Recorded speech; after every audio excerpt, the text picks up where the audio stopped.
ટિકટોકે supreme કોર્ટના નિર્ણય વચ્ચે યુએસમાં શટડાઉનની ચેતવણી આપી.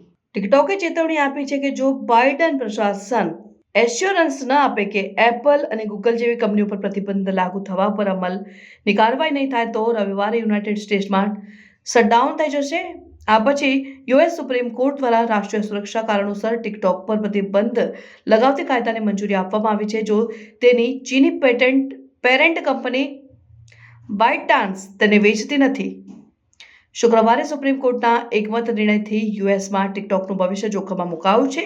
કાયદો જે મજબૂત દ્વિપક્ષીય સમર્થન સાથે પસાર થતો હતો તે મંડેટ કરે છે કે ટિકટોકને બાઇટડાન્સ દ્વારા વેચવું પડશે અથવા પ્રતિબંધનો સામનો કરવો પડશે. કોર્ટના નિર્ણયમાં ટિકટોકના ચીન સાથેના સંબંધો દ્વારા ઊભા થયેલા રાષ્ટ્રીય સુરક્ષાના જોખમો પર ભાર મૂકવામાં આવ્યો હતો જે તેના 170 મિલિયન અમેરિકન વપરાશકર્તાઓ માટે મફત ભાષણને મર્યાદિત કરવાની ચિંતાઓને વટાવી દે છે. નિર્ણયના પ્રતિસાદમાં ટિકટોકે ચેતવણી આપી કે જો બાઇડન પ્રશાસન એશ્યોરન્સ ન આપે કે એપલ અને ગૂગલ જેવી સેવા પ્રદાતાઓને એપને સપોર્ટ ચાલુ રાખવા માટે દંડ નહીં કરવામાં આવે તો તે યુએસમાં તેની કામગીરી બંધ કરવા માટે મજબૂર થશે.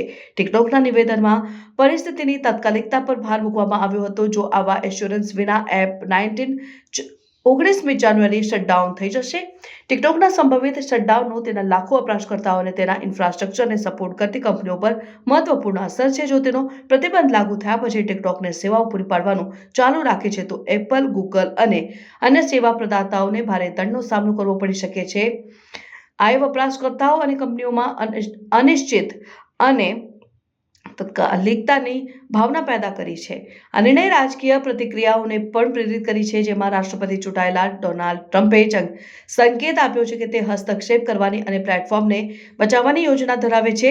ટ્રમ્પ જેણે અગાઉ 2020માં ટિકટોક પર પ્રતિબંધ મૂકવાનો પ્રયાસ કર્યો હતો તેણે પરિસ્થિતિની સમીક્ષા કરવાની અને ઉકેલ માટે વાટાઘાટ કરવાની તેની મકસદ વ્યક્ત કરી છે. તેમણે ચીની રાષ્ટ્રપતિ શી જિનપિંગ સાથે આ મુદ્દે પણ ચર્ચા કરી છે.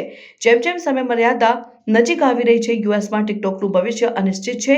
જ્યારે કેટલાક ધારાસભ્યો ટિકટોકના ઓપરેશન્સને જાળવી રાખવા માટે દબાણ કરી રહ્યા છે ત્યારે સુપ્રીમ કોર્ટના નિર્ણયે એપના સંભવિત શટડાઉન માટે એક સ્પષ્ટ માર્ગ નક્કી કર્યો છે. આગામી દિવસોમાં બાઇડનના પ્રશાસનનો પ્રતિસાદ નક્કી કરશે કે ટિકટોક યુએસમાં કાર્યરત કરી શકે છે કે નહીં અથવા તો તે ખરેખર શટડાઉન થઈ જશે.